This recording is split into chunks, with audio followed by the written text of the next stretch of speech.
Tonight, I'll tell you a moist, charged story that happened to me in the back seat of a taxi. It will stir something inside you. Your thoughts, your skin, maybe more. The city that night was breathing neon and humidity. Cars slid over wet asphalt like fingertips over bare skin. The air was soaked in rain, but the drops never reached the ground. As if they hovered, suspended, waiting. The taxi was old, leathered, warm. Inside, it smelled like vanilla and tobacco, maybe Tom Ford, or maybe just cheap perfume and heavy anticipation. They sat in the back, both silent. Their shift had been as intense as ever. Light, pole, bills, gazes, and now only the hum of tires against a wet road, the shared breath between three bodies.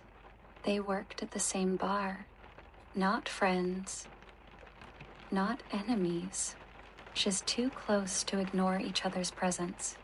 That evening, one of the clients had been persistent. His eyes spoke without asking. His hands reached deeper than usual, as if he wanted to leave more than just a tip. In the dressing room, as she changed, she felt something inside, as if it wasn't just his eyes that had lingered, but she stayed silent until the taxi.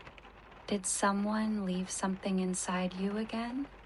The other woman finally asked, unable to hold it in. Her voice felt like it came through slowed down music. Ma.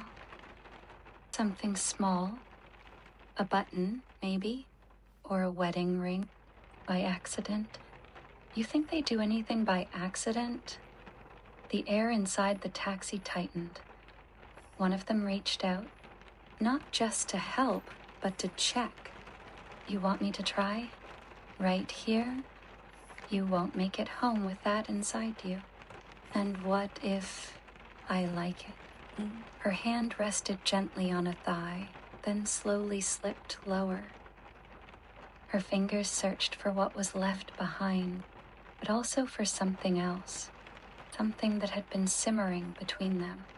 Something that ached to be touched, to be held like a secret, to be breathed on like a fragile flame. The driver didn't say a word, but the rear view mirror stayed perfectly still. He was driving slower now, watching, as if he wanted the night to last. Tension crackled like static in the cabin, thickening the air, tightening the space, pulling the walls closer like a held breath before a storm. When her fingers touched the thigh, the second woman didn't flinch. She had been waiting for it. Maybe not just tonight, but since the first time they danced side by side. Something inside her pulsed. Not desire, but a thirst. A craving to be noticed, touched, seen, all the way through. The first woman's fingers traced further, slowly, sweetly, as if they already knew the way, not rushing, exploring, reading a story written in skin, between shifts, between shared silences. She gasped softly when they found it, a small, firm object, alien, yet almost organic, as if it had fused with her body, not just a device, but a mark, a symbol. Found it, she whispered, pulling back, slightly. Wait. The other breathed, her voice thick, low. Do you want me to take it out, or leave my fingers there? I want you to keep going, she whispered, leaning back, letting the sensation carry her deeper. Her hand kept moving, slow and determined, exploring the landscape she already began to memorize. From the inside out, her fingers slid deeper, more curious now, like tendrils of silk.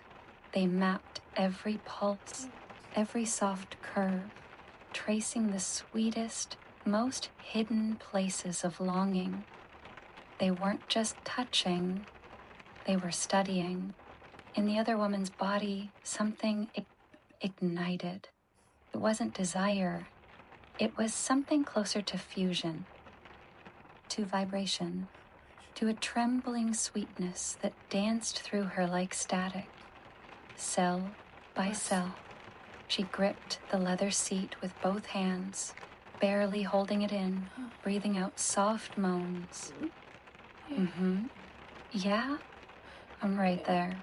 Yeah, I can feel it. I'm so close. The tempo picked up. Time bent. Seconds stretched, then looped. It was happening again and again, like waves, like music stuck on the best note, refusing to fade. And then, you... She exhaled, barely audible. You didn't just find the earbud. The second woman nodded, licked her lips slowly, and whispered, her voice thick and low. No. Yeah, your taste is on my lips. I think I found you. And she leaned back in, mouth hungry, reverent, returning to the soft petals, drawn to their nectar. The taxi turned into a capsule, a floating space between worlds. The city disappeared. Tires whispered across wet asphalt like rain on skin. The driver said nothing, barely breathed. His eyes gleamed, not with lust, but with knowing. He was now a witness, a keeper of a secret.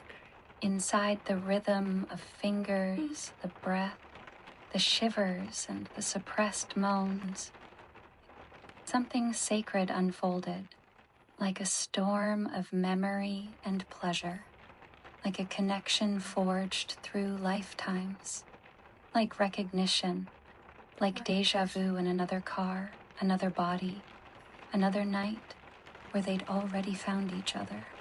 And when the final tremor rippled through her, she arched back and whispered, What? Yeah. Huh. What are you doing to me? Yeah.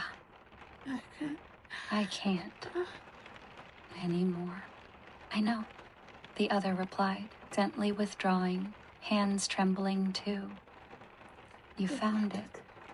Her voice was soft, near relieved. Right. What was it? An AirPod. Left one. Shame. No case. That's one hell of a treasure, she laughed. You didn't just find a device. You found my spot. They laughed, not nervously, not out of shame, but from that electric, glowing space between intimacy and joy. Come to mine? One whispered, trailing her fingers along the other's hand. Only if you don't mind not being alone. She nodded at the mirror. There. A pair of eyes. No longer just a watcher. Now something more. Pause was wet, heavy, delicious. We're heading home. You coming with us? They asked the driver. He didn't answer. He simply pulled over, parked, and slid quietly into the back seat. Yeah.